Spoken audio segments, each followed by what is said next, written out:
Students, आप सभी का फिर से एक बार डिप्लोमा ऑनलाइन क्लासेस में स्वागत है। हम लोगों ने जो पिछले वीडियोस में जहां पर हम लोगों ने पोर्शन को छोड़ा था उसी को आगे कंटिन्यू करने जा रहे हैं।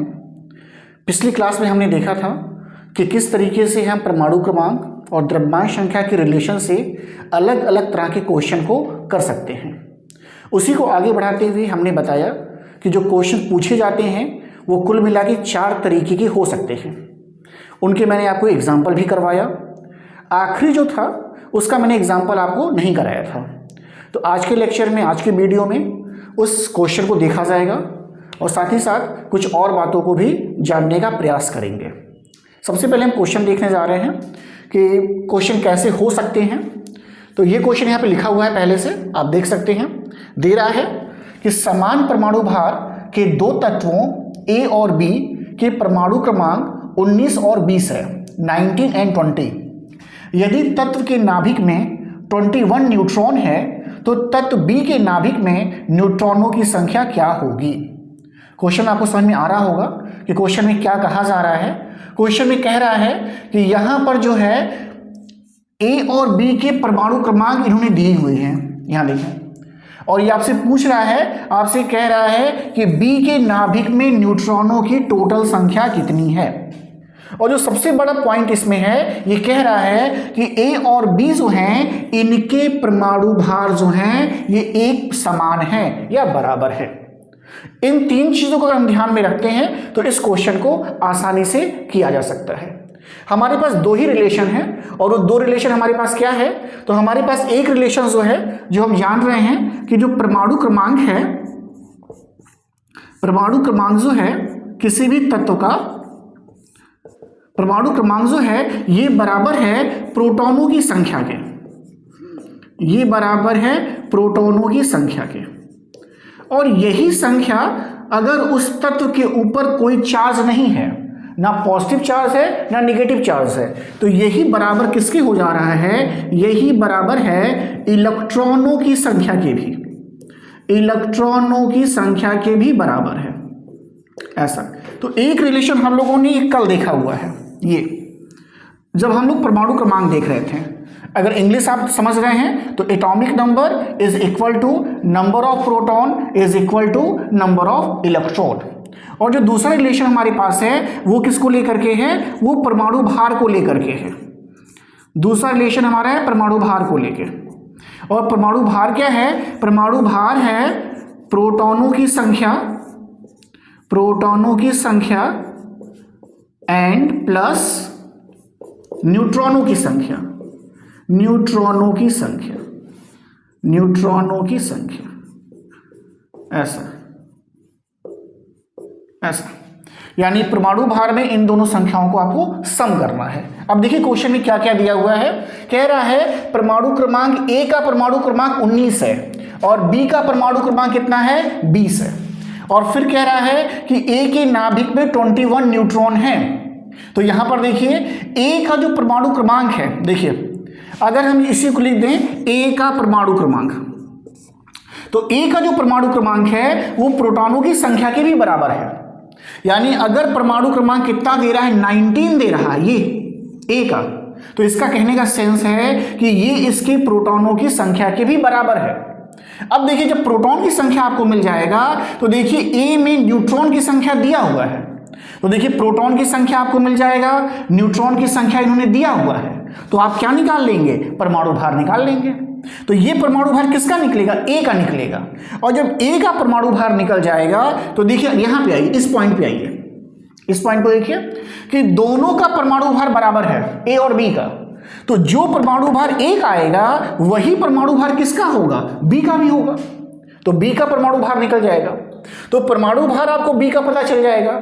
और बी का क्या पता चल जाएगा, यहां से देखिए आपको बी का पता चल जाएगा कि प्रोटॉन की संख्या कितनी है।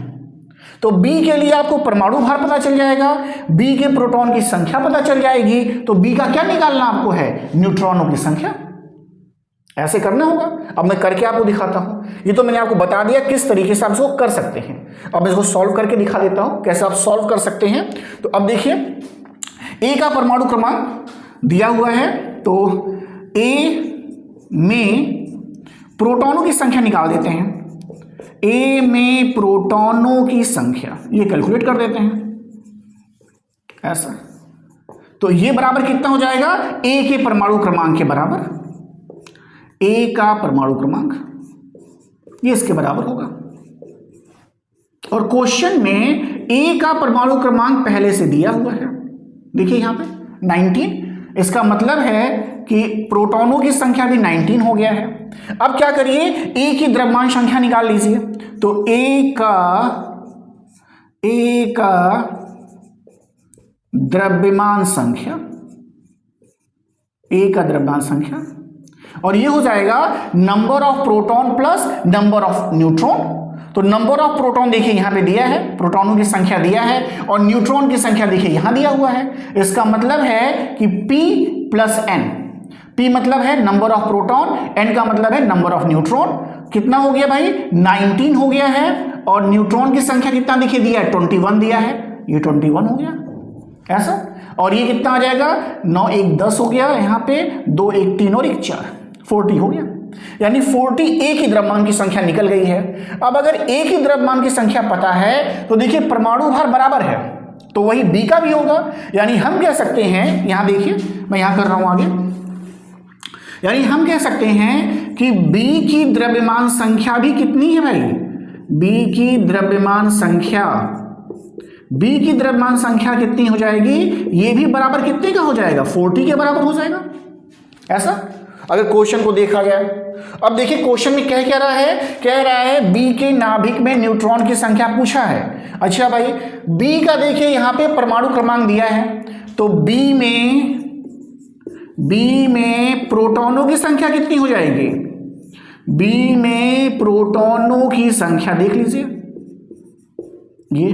ये बराबर क्या हो जाएगा, बी के परमाणु क्रमांक के, बी के परमाणु क्रमांक के बराबर, बी का परमाणु क्रमांक। और बी का परमाणु क्रमांक क्वेश्चन में कितना है भाई, 20 दिया हुआ है। इसका मतलब है कि ये हो गया 20 ऐसा। अब देखिए, अब तो बहुत ही आसान सी बात है। देखिए परमाणु भार रिलेशन देख लीजिए, परमाणु भार बराबर है प्रोटॉनों की संख्या प्लस न्यूट्रॉनों की संख्या। अब देखिए भाई यहां पर द्रव्यमान संख्या परमाणु भार एक ही बात है। द्रव्यमान संख्या 40 दिया हुआ है और प्रोटॉन की संख्या आपको 20 पता चल गया है, और आपको अब निकालना क्या है, न्यूट्रॉन की संख्या आपको फाइंड आउट करनी है। तो बी में न्यूट्रॉन की संख्या अगर हमें निकालना है, बी में न्यूट्रॉनों की संख्या अगर आपको निकालना है, न्यूट्रॉनों की संख्या आपको फाइंड आउट करना है, तो ये बराबर क्या हो जाएगा, द्रव्यमान संख्या, ये बराबर हो जाएगा द्रव्यमान संख्या, किसकी द्रव्यमान संख्या, बी की द्रव्यमान संख्या, एंड माइनस किस करना पड़ेगा आपको, माइनस करना पड़ेगा क्या चीज, प्रोटॉनों की संख्या को। तो माइनस प्रोटॉनों की संख्या, माइनस प्रोटॉनों की संख्या, बस इतना ही करना होगा आपको। द्रव्यमान संख्या देखिए, द्रव्यमान संख्या अभी आपने निकाला 40 है, तो 40 माइनस कितना हो जाएगा, 20 हो जाएगा ऐसा। इसको यहां से माइनस कर दीजिए तो कितना आ जाएगा, 20 आ जाएगा। तो यानी बी में न्यूट्रॉनों की संख्या कितनी आ जाएगी, 20 आ जाएगी। तो इस तरीके से हम क्वेश्चन कर सकते हैं कि जब आपको कहा जा रहा है कि ए और बी का परमाणु भार एक जैसा है। तो क्वेश्चन ऐसा भी हो सकता है कि अब अगर दूसरा क्वेश्चन देखें इसी टाइप में, तो क्वेश्चन ऐसा भी कह सकता है कि इस बार देखिए परमाणु क्रमांक समान है। इससे पहले वाले क्वेश्चन को ध्यान दीजिए, यहां पर देखिए परमाणु भार समान था, लेकिन जो अगला क्वेश्चन हम आपको बताने जा रहे हैं इसमें देखिए परमाणु क्रमांक समान है। इस क्वेश्चन को अगर करेंगे तो पैटर्न तो ऐसा ही रहेगा, समझने वाली इस बात रहेगी कि इसको हम कैसे अरेंज करते हैं। तो एक बार देखते हैं इसको कैसे हो सकता है। सारी चीजों को हम नहीं मिटा रहे हैं क्योंकि फिर से रिलेशंस तो वही रहेंगे हमारे, बस एक आपको आउटलाइन बता दे रहे हैं, करने का तरीका बता दे रहे हैं, किस तरीके से आप इस क्वेश्चन को कर सकते हैं। देख लीजिए कैसा हो सकता है क्वेश्चन। रिलेशन को छोड़ के बाकी हम चीजें हटा दे रहे हैं। आप इसकी प्रीवियस वीडियोस को भी देखें जिससे आपको और भी अच्छे से समझ में आएगी चीजें। अगर आपको कोई दिक्कत है तो फिर कमेंट्स बॉक्स में भी जा करके आप इसको लिख सकते हैं कि ये दिक्कत अगर आपको आ रही है, और अगर वीडियो अच्छा लगे तो प्लीज लाइक जरूर करें। देखिए क्वेश्चन को, समान परमाणु क्रमांक के दो परमाणु ए और बी की द्रव्यमान संख्याएं क्रमशः 35 और 37 से प्रदर्शित किया जाता है। यदि ए के नाभिक में न्यूट्रॉनों की संख्या 18 है तो बी के नाभिक में न्यूट्रॉनों की संख्या क्या है। कौन कौन से पॉइंट इंपॉर्टेंट है हमारे लिए, तो देखिए पहला पॉइंट है कि भाई क्या है, जितने भी परमाणु दोनों हैं उनकी परमाणु क्रमांक बराबर है। फिर दूसरी बात क्या है कि द्रव्यमान संख्या दी गई है, ए और बी की जो द्रव्यमान संख्या है वो क्या है 35 और 37 है ऐसा। और साथ ही साथ ए का क्या दिया गया है, न्यूट्रॉन की संख्या इन्होंने दे रखी है ऐसा। अब अपने रिलेशंस पे आते हैं। देखिए क्या क्या रिलेशन हमारे पास है। देखिए एक रिलेशन हमारे पास है परमाणु भार। आपको सुविधा के अनुसार हम यहाँ से क्वेश्चन में अगर दिया है द्रव्यमान संख्या तो हम द्रव्यमान संख्या लिख दे रहे हैं, जिससे आपको कंफ्यूजन नहीं होगा, दोनों चीजें एक ही हैं ऐसा। देखिए तो कह रहा है कि द्रव्यमान संख्या बराबर है प्रोटॉनों की संख्या प्लस न्यूट्रॉनों की संख्या। तो अब देखिए क्या है, ए का यहां देखिए ए का द्रव्यमान संख्या 35 है और बी का कितना है भाई 37 है ऐसा। तो हम ए के लिए पहले देख रहे हैं, ए की द्रव्यमान संख्या दे रहा है 35, सपोज करिए ये 35 दे रहा है, और प्रोटॉनों की संख्या यहां से निकाला जा सकता है। यहां से हम प्रोटॉन की संख्या देखिए निकाल सकते हैं। देखिए प्रोटॉनों की संख्या हम निकाल सकते हैं। किसके प्रोटॉन की संख्या निकल रहा है, किसके प्रोटॉन की संख्या निकल रहा है, ए का।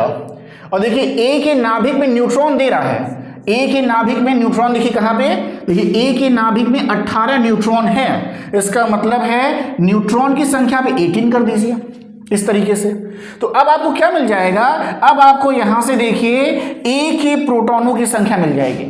तो यहां से आप क्या निकाल लीजिए, ए में प्रोटॉनों की संख्या निकाल दीजिए, ए में प्रोटॉनों की संख्या ये कैलकुलेट कर दीजिए। ये तो बहुत ही आसान सी बात है। क्या करना होगा, 35 माइनस 18, 35 माइनस 18 ऐसा, इसको माइनस कर देंगे तो ये कितना आएगा, ये आएगा 17 ऐसा। यानी प्रोटॉन की संख्या देखिए 17 आई है, किसमें, आपका ए में। अगर ए में प्रोटॉन की संख्या 17 है तो इसका परमाणु क्रमांक कितना होगा। देखिए यहां पे अगर प्रोटॉन की संख्या 17 है तो परमाणु क्रमांक भी 17 होगा। क्यों भाई, क्योंकि दोनों बराबर होते हैं। और क्यों, क्योंकि दोनों बराबर हैं। तो यानी कहने का मतलब है कि ए का परमाणु क्रमांक, ए का परमाणु क्रमांक ये भी बराबर कितने के होगा, ये भी बराबर होगा 17 के। तो ये बराबर 17 के हो गया है। अब देखिए कह रहा है कि ए और बी दोनों के परमाणु में, दोनों का परमाणु क्रमांक एक जैसा है। तो अगर देखिए ए का परमाणु क्रमांक, ए का परमाणु क्रमांक कितना है, 17 है, बराबर 17, तो बी का परमाणु क्रमांक भी तो यही होगा क्वेश्चन के अनुसार। अगर क्वेश्चन को आप ध्यान देंगे तो बी का भी परमाणु क्रमांक कितना आएगा भाई, 17 ही आएगा ऐसा। अच्छा, निकालने को क्या कह रहा है, कह रहा है कि बी के नाभिक में न्यूट्रॉन निकालना है। कहाँ गया न्यूट्रॉन का भाई, देखिए रिलेशन देखिए, फिर देखिए जब न्यूट्रॉन निकालना है तो आपको चाहिए क्या, आपको चाहिए प्रोटॉन की संख्या और द्रव्यमान संख्या। अब देखिए द्रव्यमान संख्या बी का 37 दे रहा है, देखिए यहाँ पे ये 37 दिया हुआ है। आपको क्या चाहिए भाई, प्रोटॉन की संख्या चाहिए। तो जो बी का परमाणु क्रमांक है, बी का परमाणु क्रमांक जो है, यहीं से कर दे रहे हैं, वही बराबर हो जाएगा इसमें प्रोटॉनों की संख्या के भी, प्रोटॉनों की संख्या के बराबर भी हो जाएगा। तो अब तो आपको समझ में आ रहा होगा, अब कुछ करना ही नहीं रह गया है, अब तो सिंपल सा रिलेशन बचा है। अब देखिए क्वेश्चन में द्रव्यमान संख्या आपको दे ही रहा था। देखिए बी का द्रव्यमान संख्या आपको दे रहा है, क्वेश्चन में दिया है, बी का द्रव्यमान संख्या आपको क्वेश्चन में दिया हुआ है, और ये कितने के बराबर दे रहा था, 37। तो अब आप क्या करेंगे, इस रिलेशन का इस्तेमाल करिए। तो यहां से इस रिलेशन से आपको न्यूट्रॉन की संख्या निकालनी है। तो बी में न्यूट्रॉनों की संख्या आपको कैलकुलेट करनी है ऐसा। तो ये बराबर क्या हो जाएगा, ये बराबर हो जाएगा बी की द्रव्यमान संख्या भाई बी का जो द्रव्यमान संख्या होगा वो होगा, और माइनस किससे करना पड़ेगा, देखिए माइनस किससे करना पड़ेगा, बी के प्रोटॉनों की संख्या, बी के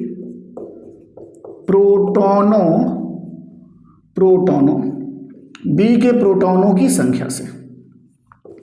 बस सिंपल सी बात है ऐसा। अब द्रव्यमान संख्या देखिए क्या है, 37 दे रहा है, तो 37 कर दीजिए, माइनस प्रोटॉन की संख्या कितना निकालो भाई, प्रोटॉन की संख्या देखिए 17 आ रहा है ऐसा, तो 17 से माइनस कर देंगे तो कितना आ जाएगा, 20 आ गया। यानी क्या हो गया भाई, बी में न्यूट्रॉनों की संख्या, बी में न्यूट्रॉनों की संख्या ऐसा, तो बी में न्यूट्रॉनों की संख्या कितनी आ गई, आंसर आएगा 20 आंसर आ रहा है।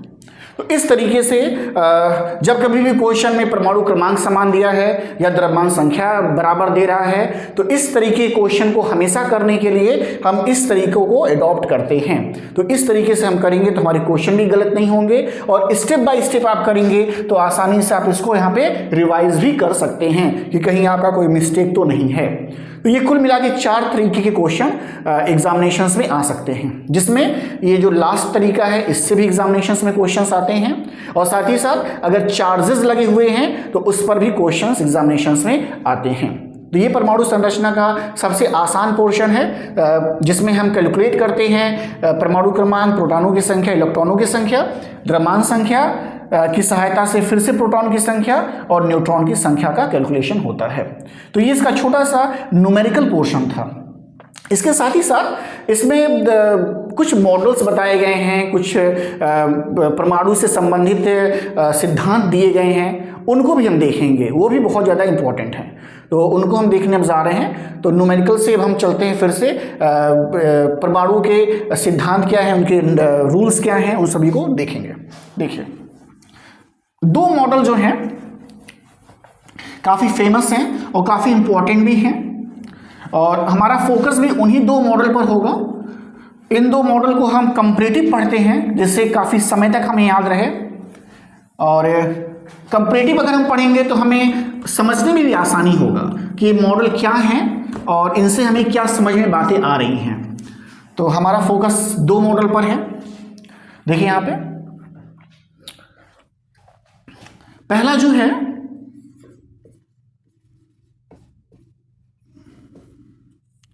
रदरफोर्ड का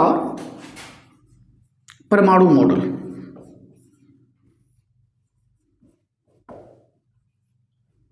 ऐसा, और दूसरा जो मॉडल होगा हमारा, जो इसके साथ ही साथ हम पढ़ेंगे, जो दूसरा मॉडल है इंपॉर्टेंट, वो है बोर का परमाणु मॉडल।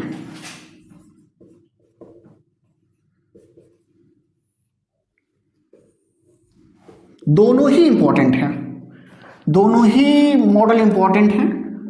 बारी बारी से देखेंगे और फिर इसमें देखेंगे कि दोनों मॉडल की आवश्यकता हमें क्यों पड़ रही है, वास्तव में हम दोनों मॉडल को क्यों पढ़ रहे हैं। सबसे पहले हमारा फोकस किस पर होगा, सबसे पहले हमारा फोकस होगा इस रदरफोर्ड के मॉडल पर।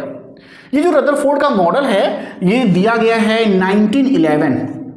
अब आप सोच सकते हैं कितना पहले दिया गया है ऐसा, तो इसका कोई एविडेंस नहीं है। रदरफोर्ड ने अपने जो एक्सपेरिमेंट किए हैं उनके आधार पर उसको जो जो बातें समझ में आई हैं उसने क्या किया, उसने इसको पॉइंट वाइज क्या किया है, बताया है।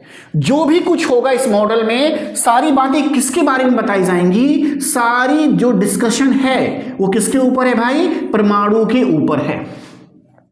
रदरफोर्ड ने इलेक्ट्रॉन की खोज की, उस समय प्रोटॉन की भी खोज हो गई, न्यूट्रॉन की भी खोज हो चुकी थी। अब इन सबको एक साथ ला करके एक मॉडल बताना था कि भाई परमाणु कैसा हो सकता है। तो उसमें सबसे पहला जो मॉडल आया वो किसका है, रदरफोर्ड का है। रदरफोर्ड ने अपने मॉडल में क्या क्या बातों को बताया है उसको पॉइंट वाइज हम देखने जा रहे हैं, और वही बातें जो हैं आज तक हम पढ़ते भी आ रहे हैं। देखिए 1911 की बात है जो अभी तक सही है। उस समय ना हम इलेक्ट्रॉन को समझ सकते देख सकते थे, ना प्रोटॉन समझ सकते थे, बस केवल क्या था, हाँ ये चीज़ें हैं। तो एक्सपेरिमेंट के कारण जो चीज़ें समझ में आ रही हैं वो चीज़ें यहाँ पे देखी जाएंगी। जैसे क्या क्या बातें हैं, तो पहली बात इसने बताया कि भाई जो परमाणु होगा परमाणु जो होगा ये अत्यंत ही सूक्ष्म होगा।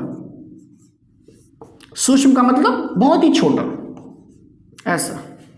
और साथ ही साथ उसने कहा कि सूक्ष्म तो होगा ही होगा, लेकिन साथ ही साथ क्या होगा, उसके ऊपर किसी भी तरह का आवेश नहीं होगा, यानी वो कैसा होगा, आवेश रहित होगा, आवेश रहित होगा। तो ये पहली बात इसने बताया कि जो आपका परमाणु है ये बहुत ही माइन्यूट है और साथ ही साथ क्या है, न्यूट्रल है। इसी को हम इंग्लिश में क्या कहते हैं, हम कहते हैं कि भाई क्या है भाई, न्यूट्रल है, कोई आवेश नहीं है। ये पहला पॉइंट इसने बताया कि परमाणु के बारे में। और साथ ही साथ क्या बताया भाई, साथ ही साथ ये बताया कि जो आकृति होगी कैसी होगी भाई, गोलाकार होगी, स्फेरिकल होगी, ऐसा बताया। तो ये तीन बातें इसमें खास थी पहले पॉइंट में कि बहुत ही छोटी साइज का होगा, सूक्ष्म होगा, कोई चार्ज नहीं उसके ऊपर पाया जाएगा, और साथ ही साथ शेप कैसा होगा, तो शेप जो होगा गोलाकार होगा। दूसरी बात इसने क्या डिफाइन किया रदरफोर्ड ने, इसने कहा कि भाई कोई भी परमाणु है, ऐसा अगर कोई भी परमाणु है तो ये परमाणु हमेशा दो भागों से मिलकर बनेगा, हमेशा उसमें दो भाग होंगे। क्या क्या भाग होंगे, तो बोला कि भाई पहला भाग जो होगा ये कहलाएगा क्या चीज, ये कहलाएगा केंद्रक, ऐसा। और केंद्रक में क्या होगा, केंद्रक वास्तव में यहां पर पाए जाएंगे प्रोटॉन और क्या पाए जाएंगे, न्यूट्रॉन। और इसने कहा कि भाई जितना भी भार है किसी भी परमाणु का, वो कौन डिसाइड करेगा, वो डिसाइड करेगा उसका केंद्रक।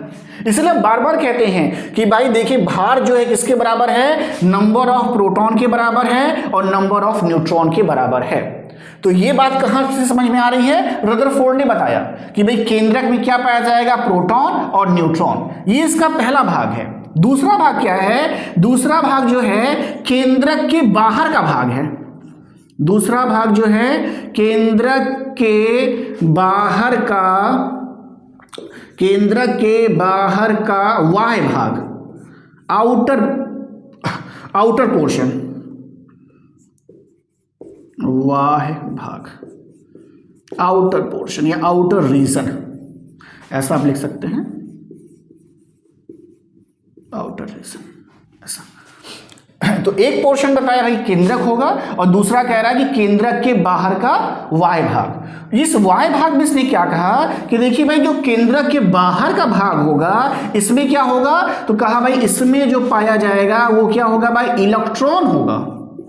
इसमें क्या पाया जाएगा, इसमें पाया जाएगा इलेक्ट्रॉन, ऐसा। तो इसने रदरफोर्ड जो है पहला साइंटिस्ट था जिसने प्रोटॉन, न्यूट्रॉन और इलेक्ट्रॉन कहां पाए जाएंगे परमाणु में, इसकी व्याख्या इसने किया है इस बात को। फिर इसने क्या कहा कि अगले पॉइंट में क्या बताने वाला है, तीसरा पॉइंट इसका देखिए। तीसरा पॉइंट क्या कह रहा है, कह रहा है कि भाई देखिए हमने कहा भाई केंद्रक ही है, ऐसा, ये केंद्रक है। प्लस चार्ज क्यों लगाया है, क्योंकि प्रोटॉन पाया जा रहा है और प्रोटॉन हमेशा कैसा है, धनावेशित है।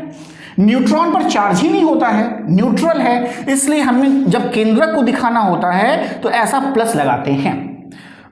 इसने कहा कि इसके चारों ओर कुछ दूरी पर, ये डिस्टेंस ज्यादा होगा, कुछ दूरी पर क्या होंगे, इलेक्ट्रॉन जो हैं ये ऐसे चक्कर लगा रहे हैं, ऐसे। तो ये दूरी यहां से यहां तक है, ऐसे। इलेक्ट्रॉन्स क्या हो रहे हैं, ऐसे जो हैं चक्कर लगा रहे हैं। अब जो चक्कर लगा रहे हैं, ये जो इसका पाथ बन रहा है, इसका जो ये रास्ता बन रहा है, इसी को कहा गया कि भाई इसी का नाम क्या कर दिया जाए, इसी को कहा इसने ऑर्बिट है, ऐसा। ऑर्बिट को हिंदी में क्या कहते हैं, कहते हैं इसका कक्षा है, ऐसा। तो अगली तीसरा पॉइंट क्या कहा, तीसरा पॉइंट कहा इलेक्ट्रॉन जो है ये न्यूक्लियस यानी केंद्रक से कुछ दूरी पर या अपेक्षाकृत दूरी पर अपने ऑर्बिट में लगातार घूमते रहते हैं। ये किसने बताया, ये बताया रदरफोर्ड ने। फिर क्या कह रहा है, फिर अगला पॉइंट इसका चौथा पॉइंट देखिए क्या है, इसका जो चौथा पॉइंट यहां कर रहे हैं, देखिए चौथा पॉइंट इसने बताया कि देखिए कहा इसने कि भाई देखिए आवेश रहित है, न्यूट्रल है। तो इस बात को डिफाइन करने के लिए चौथा पॉइंट है, क्या चौथा पॉइंट है? तो चौथा पॉइंट ये है, कह रहा है कि भाई किसी भी परमाणु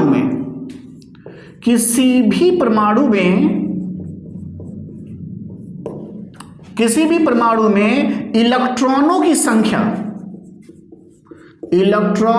संख्या हमेशा क्या होगा भाई? इलेक्ट्रॉनों की संख्या सदैव प्रोटॉनों की संख्या के बराबर रहेगा। प्रोटॉनों की संख्या के बराबर होता है, संख्या के बराबर होता है। तभी तो संभव है, तभी तो आवेश नहीं होगा। अगर संख्या बराबर नहीं रहेगी तो कोई ना कोई चार्ज आएगा। तो ये कह रहा है चौथे पॉइंट में, अपने पहले पॉइंट को क्या कर रहा है? अपने पहले पॉइंट का रीजन बता रहा है कि क्यों न्यूट्रल है। तो इसलिए न्यूट्रल है क्योंकि हर एक परमाणु में इलेक्ट्रॉन और प्रोटॉन की संख्या हमेशा बराबर देखी जाएगी या पाई जाएगी। इसके नाते ये क्या है? न्यूट्रल है। ये बात इसने बताई। एक और बात ये बता रहा है यहाँ पे, एक जो लास्ट पॉइंट इसका है, जो सबसे इंपॉर्टेंट पॉइंट है इसका, जो पांचवा पॉइंट है इसका, देखिए यहां कर रहे हैं। पांचवा पॉइंट ये क्या है? ये कह रहे हैं, इनका जो मॉडल है ये बता रहा है कि जो ये इलेक्ट्रॉन मूव कर रहा है, देखिए इलेक्ट्रॉन मूव कर रहे हैं ऐसा, ये इलेक्ट्रॉन है और ये क्या है भाई? प्रोटॉन है। यहाँ पे इसके ऊपर नेगेटिव चार्ज है और इसके ऊपर पॉजिटिव चार्ज है। तो पॉजिटिव और नेगेटिव चार्ज में क्या है? अट्रैक्शन है। तो ये अट्रैक्शन आपको यहाँ पे देखने को मिलेगा। तो अट्रैक्शन ऐसा भी हो सकता है कि इलेक्ट्रॉन न्यूक्लियस की तरफ खिंच जाए या न्यूक्लियस में चला जाए। तो इस बात को जस्टिफाई करने के लिए कि भाई नहीं ऐसा नहीं होता होगा, इसलिए पांचवा पॉइंट दिया। तो पांचवा पॉइंट क्या कह रहे हैं? पांचवा पॉइंट कह रहे हैं कि देखिए भाई, ये जो न्यूक्लियस है इस इलेक्ट्रॉन को अपनी तरफ आकर्षित करता है, लेकिन ये आकर्षण बल कम रहता है। किसकी अपेक्षा कम रहता है? तो कोई भी अगर पार्टिकल मूविंग स्टेट में है तो उसमें क्या पाया जाता है? उसमें पाया जाता है अपकेंद्र बल। अपकेंद्र बल, सेंट्रीपेटल फोर्स, सेंट्रीपेटल फोर्स ऐसा। कोई भी मूविंग बॉडी अगर इस सर्कुलर पाथ पर है तो उसमें अपकेंद्र बल पाया जाएगा। अगर अपकेंद्र बल नहीं होगा तो ये मूवमेंट सर्कुलर नहीं हो सकता है। तो ये क्या बताने की कोशिश कर रहे हैं रदरफोर्ड? ये कह रहे हैं कि ये जो अट्रैक्शन फोर्स है इसको कंपनसेट कौन कर रहा है? इसको कंपनसेट करने के लिए क्या है? अपकेंद्र बल काम कर रहा है। इस अपकेंद्र बल के कारण ही ये जो इलेक्ट्रॉन है ये न्यूक्लियस में नहीं जाएगा या न्यूक्लियस से अट्रैक्ट नहीं होगा। तो पांचवा पॉइंट किस पर है? पांचवा पॉइंट ये बता रहा है कि वास्तव में जो इलेक्ट्रॉन मूव कर रहा है ये मूवमेंट किसके कारण है, क्योंकि दोनों ही अपोजिट चार्ज हैं, एक प्लस है और एक माइनस है। तो यहां पर इन्होंने कहा कि भाई मूवमेंट ठीक है, इलेक्ट्रॉन मूव कर रहा है, लेकिन साथ ही साथ इलेक्ट्रॉन पे अपकेंद्र बल भी अप्लाई हो रहा है और ये क्या कर रहा है? ये जो है इस अट्रैक्शन फोर्स को बैलेंस कर रहा है, जिसके कारण जो है इलेक्ट्रॉन कभी भी इस न्यूक्लियस में नहीं गिरेगा और लगातार क्या करेगा? मूवमेंट ऐसा करता रहेगा। ये 5 पॉइंट इसके इंपॉर्टेंट हैं और इस 5 पॉइंट के हिसाब से इसने अपना मॉडल प्रस्तुत किया है रदरफोर्ड ने। रदरफोर्ड का ये मॉडल 5 पॉइंट पर है और इसी 5 को हम पॉइंट वाइज करके लिखते हैं। अब कमियां क्या रह गई? अब जो कमी रह जाएगी उसी कमी को दूर कौन करेगा? उसी कमी को दूर करने के लिए जो मॉडल आएगा वही होगा आपका बोर मॉडल। अब देखिए कमी क्या रहेगी, आपके दिमाग में क्या क्वेश्चन आ रहा है कि भाई क्या हो रहा है। देखिए पहली कमी क्या रह गई है? ये पहली कमी ये है कि इलेक्ट्रॉन देखिए यहां मूव कर रहा है, ये देखिए मूव कर रहा है। कोई भी बॉडी अगर मूव करेगी तो जाहिर सी बात है अपनी एनर्जी खर्च करेगी। भाई बिना एनर्जी खर्च के कोई कैसे मूव कर सकता है? होगा ना। तो अगर लगातार इलेक्ट्रॉन अपनी एनर्जी खर्च करता जा रहा है तो एक समय ऐसा आएगा ना कि यहां पर एनर्जी कुछ और थी, फिर वो और नीचे आ जाएगा, ऐसे यहाँ मूव करने लगेगा, फिर क्या होगा भाई, एनर्जी और इसकी कम होगी तो और नीचे आ जाएगा ऐसा। और कभी ना कभी ऐसा तो होगा ही कि एनर्जी एकदम खत्म हो जाएगा और ये जो न्यूक्लियस होगा वो क्या करेगा, इलेक्ट्रॉन को अपनी तरफ अट्रैक्ट कर लेगा। भले ही अब केंद्र पर लग रहा है, लेकिन जब एनर्जी कम होती रहेगी तो इसका मोशन भी तो कम होता जाएगा। तो पहला ड्रॉबैक ये है इसका, पहली कमी ये है, ये नहीं बता पाए रदरफोर्ड कि अगर कोई भी चीज यहां मूव कर रहा है तो इसकी जो एनर्जी जो है ये अगर लगातार कम होगी तो क्या होगा, इस न्यूक्लियस में चला जाएगा इलेक्ट्रॉन। लेकिन वास्तव में कभी ऐसा होता नहीं है। अगर ऐसा होने लगे तो क्या होंगे, एटम अपने आप डिस्ट्रॉय होने लगेंगे। डिस्ट्रॉय करने की आवश्यकता नहीं होगी, डिस्ट्रॉय समझ रहे हैं ना, मतलब खत्म होने लगेंगे, लेकिन ऐसा होता नहीं है। तो ये पहला जो मेन पॉइंट इसका है यही है कि भाई देखिए अगर इस तरीके का होगा तो ऐसा हो सकता है। तो पहला पॉइंट ये है कि इसकी व्याख्या ये नहीं कर पाए थे। दूसरा पॉइंट क्या है इनका, जो बात ये नहीं बता पाए हैं, दूसरी बात ये थी इनकी जो ये नहीं बता पाए, हम हटा रहे हैं इसको, आप समझ गए होंगे तो मैं इसको थोड़ा सा यहाँ से हटा रहा हूँ इसे। दूसरा पॉइंट हम देखते हैं इसको कि एक और क्या चीज की व्याख्या नहीं कर पाए हैं।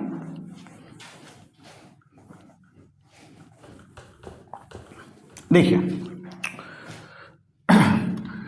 अब हम मान लेते हैं ये अलग अलग ऑर्बिटल्स हैं, n इज इक्वल टू 1 पहला ऑर्बिट है, n इज इक्वल टू 2 दूसरा ऑर्बिट है, n इज इक्वल टू 3 और n इज इक्वल टू 4 ऐसे। अब मान लीजिए कोई आपका इलेक्ट्रॉन है ऐसे यहां पे है, n इज इक्वल टू 4 में है। अब इसकी लगातार एनर्जी खत्म हो रही है, तो अगर लगातार एनर्जी खत्म हो रही है तो ये लगातार क्या होगा, n3 में आएगा, तीसरे ऑर्बिट में आएगा, दूसरे में आएगा और पहले में आ जाएगा ऐसा। कोई इलेक्ट्रॉन मान ली तीसरे में है, उसकी भी एनर्जी खर्च होगी तो पहले में दूसरे में आ जाएगा और ये पहले में आ जाएगा। यानी हमेशा इसका जो स्पेक्ट्रम आपको मिलेगा ये ऐसे कॉन्टिन्यूअस होना चाहिए। कैसे, n बराबर 4 समझ रहे हैं ना, मतलब ये चौथा ऑर्बिट बता रहा है, n बराबर 3 का मतलब तीसरा ऑर्बिट है, n इज इक्वल टू 2 का मतलब दूसरा ऑर्बिट है और n इज इक्वल टू 1 का मतलब पहला ऑर्बिट है। ऑर्बिट मतलब देख लें फिर से, देखो ये देखें इधर देखिए, इसके लिए हम n बराबर 1 लिखते हैं जो पहला ऑर्बिट है। अगर इलेक्ट्रॉन यहां मूव कर रहा है, अब अगर इसका दूसरा ऑर्बिट बना दें ऐसे, देखिए ऐसे, तो इसके लिए हम n बराबर 2 लिखेंगे। एक और बनाएंगे तो उसके लिए n बराबर 3, एक और बना दें तो n इज इक्वल टू 4। हम ये कह रहे हैं कि मान लीजिए कोई इलेक्ट्रॉन चौथे ऑर्बिट पे है और लगातार उसकी एनर्जी कम हो रही है। कम क्यों हो रही है, क्योंकि मूव कर रहा है भाई, कोई भी चीज मूव करेगा तो एनर्जी कम ही होगी। तो क्या होगा, वो एक n बराबर 4 में है तो मूव करके 3 में आएगा, तीसरे ऑर्बिट में, दूसरे ऑर्बिट में, पहले ऑर्बिट में, ऐसे आना चाहिए। लेकिन ऐसा देखा गया है कि वास्तव में स्पेक्ट्रम ऐसा नहीं आता है, कॉन्टिन्यूअस स्पेक्ट्रम नहीं आता है। हमेशा जो स्पेक्ट्रम आता है वो डिसकॉन्टिन्यूअस आता है। तो ये जो कॉन्टिन्यूअस स्पेक्ट्रम आना चाहिए था, इसकी व्याख्या भी रदरफोर्ड नहीं कर पाए हैं। तो दो ही मेन रीजन हैं। इस दो मेन रीजन के नाते जो है इनकी थियरी थोड़ी सी गड़बड़ है। तो इसको दूर करने के लिए कौन आ रहा है, इसको दूर करने के लिए ठीक 2 साल बाद, यानी समय क्या आने वाला है, 1913। तो 1930 में बोर का मॉडल आने वाला है और बोर का मॉडल जो होगा इसी 2 चीज पे फोकस करेगा। किस 2 चीज पे फोकस करेगा कि भाई एनर्जी जो आप देख रहे थे ये एनर्जी कम कैसे नहीं हो रही है, और दूसरी बात किसको बताएगा कि ये जो आप देख रहे हैं स्पेक्ट्रम आप जो देख रहे हैं ये कॉन्टिन्यूअस होना चाहिए, लेकिन वास्तव में कैसा है, डिसकॉन्टिन्यूअस है। कॉन्टिन्यूअस का मतलब है सतत, सतत का मतलब लगातार, ऐसे लगातार होना चाहिए, लेकिन वास्तव में लगातार नहीं होता है। अब हम इसको देखने जा रहे हैं नेक्स्ट, हमारा बोर का परमाणु मॉडल। बोर का परमाणु मॉडल जो है इसके हम नेक्स्ट क्लास में देखेंगे और वहाँ पर हम विस्तार से देखेंगे कि बोर के परमाणु मॉडल जो है किस तरीके से रदरफोर्ड की कमियों को दूर करेगा। Okay, thank you.